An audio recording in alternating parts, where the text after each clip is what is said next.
Welcome to Silver Fern Brand. You may or may not be interested in the protocol today. I am not going to sell you on a protocol. All I'm here to do is explain the Silver Fern Brand approach to gut health. Why? Because I hate when people try to sell me stuff, so I'm assuming you're like me and you don't want to be sold on anything. So I'm going to assume that most of you are here either because you have gut problems, health problems, or because you want to have a healthy gut. Okay, I'm going to assume it's one of those two things. I'm going to assume the majority of you are skeptical. I'm totally cool with that because I'm a skeptic and I don't trust folks either. So once again, I'm not here trying to sell you on anything and you are totally justified in being a skeptic. I'm going to assume that most of you have tried damn near every product and protocol there probably is and you're fed up with it. I'm super familiar with that. Be mindful, the entire purpose of our quiz is to ensure one thing. It's to make sure that you start in the right spot. Why? Because our secret sauce, if you will, to gut health is to assume everything's broken and just to hit the whole damn thing. There's no quiz on the planet Earth that pertains to gut health that can ask you every possible question at every severity level and cover everything. It's not possible. So what I'm really trying to do with the protocols is make sure you start in the right spot. The protocols are meant to cover everything we possibly can, okay? So when you see a protocol, for example, and you, let's say that, for example, that you have no reflux issues whatsoever, and you're like, why are they starting me on reflux, or why do they have me opening up capsules of regularity? Here's the answer. Do you have a stomach? Does that stomach have a barrier to it? And when that barrier is weak and damaged, does it cause problems? Does the stomach affect digestion? Is the stomach going to affect the health of the small intestine and large intestine? The answer to all of those is yes. Therefore, we start up top and work down.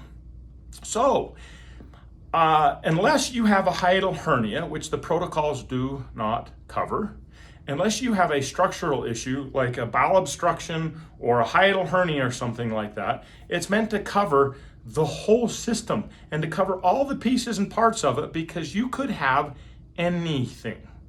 I don't need to look at your stool kit test because we just to take the approach you could have it all screwed up. The people that put the protocols together on the science side have been building the stool kit tests. They know how to interpret the data, but since we don't have a stool kit test from all of you, we don't have a breath test from all of you, and we don't have a blood test from all of you, which we couldn't do anyway because we're not allowed to treat people, we just assume it's a problem and we just work through the whole system. Our philosophy is simple. Top down, hit the whole damn thing, and we focus on motility when it's necessary. We focus on motility first. We focus on detox pathways. We open the doors, and then we work on the cleanup. That works. That works. Many people say, well, I have imbalances. And then they think it's just the small intestine or it's just the colon. We assume the imbalances are in the stomach, small intestine, and colon. We just hit the whole thing. Why? Because there's no other way to do it. A lot of people say I have a leaky gut, okay? And in their brain, I think they're thinking that it's in their colon or their small intestine. But your gut barrier, in our view, also is your stomach barrier up here is going to affect your small intestine and your large intestine. Therefore, we like to hit the barrier of the stomach just as much as we want to hit the barrier, help the barrier of the small intestine and large intestine. We literally want to hit the whole thing because once again, your situation for you is unique. We have to assume everything is a problem. Now, are the protocols aggressive? Yes, but let's imagine that your only issue is constipation. Like you're like, Phil, that's all I have is constipation. I don't have anything else. Great. Just do the constipation part of the protocol. Just do step one. There you go. Just do step one. Perfect.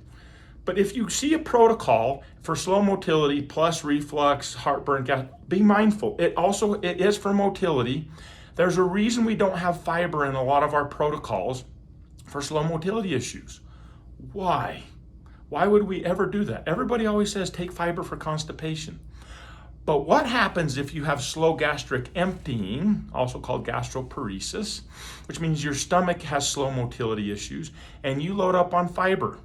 You are going to be miserable. You're going to be constipated.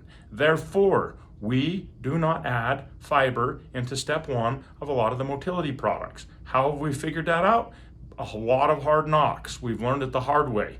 So when you look at the protocols, be mindful they're structured the way they are because of a lot of experiences we've had working with people. What if all you have is reflux? That's it. Your entire concern in the entire world is just getting off of acid blockers. That's it. That's all that's going on in your brain. Great. Do steps 1 and 2 of the protocol that fits you, which the quiz will direct you on that. I mean, if you went through the whole thing and you said reflux, it's going to take you to where you need to go for reflux issues.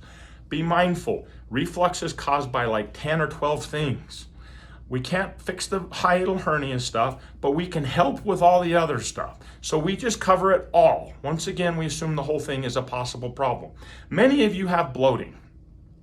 Let's have the fun game, which I've done in the past on bloating. What can cause bloating? Everything can cause bloating.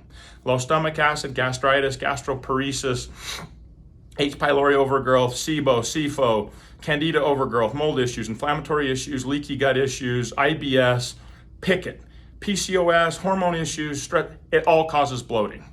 So the protocols are built to address what we find works best for bloating, which is to start at the top and work down. What does that mean? That means if your bloating cause is food intolerances and sensitivities, that's in step 3.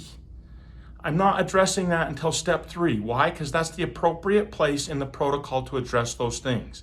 That's why. So if you have bad bloating and you go through step 1 and you're like, I have great motility, but I'm still bloated.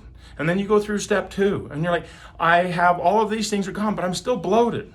Be mindful, if the cause of your bloating is food intolerances and food sensitivities, that's in step 3. I had bad bloating.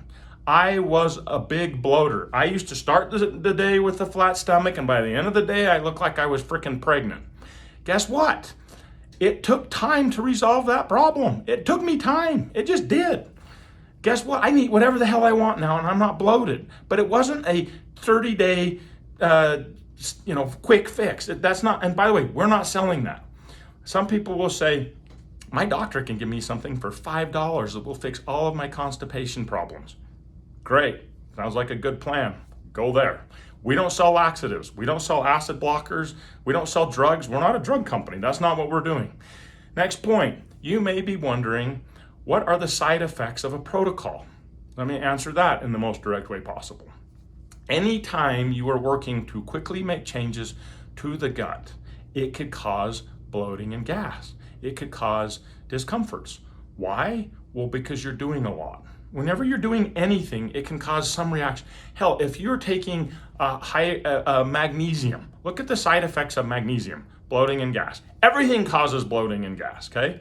So when you're rapidly working to change the stomach, could you have some initial bloating and gas? Sure. Nanoscrub. Nanoscrub is super effective. It is a very, very aggressive way of cleaning up your system.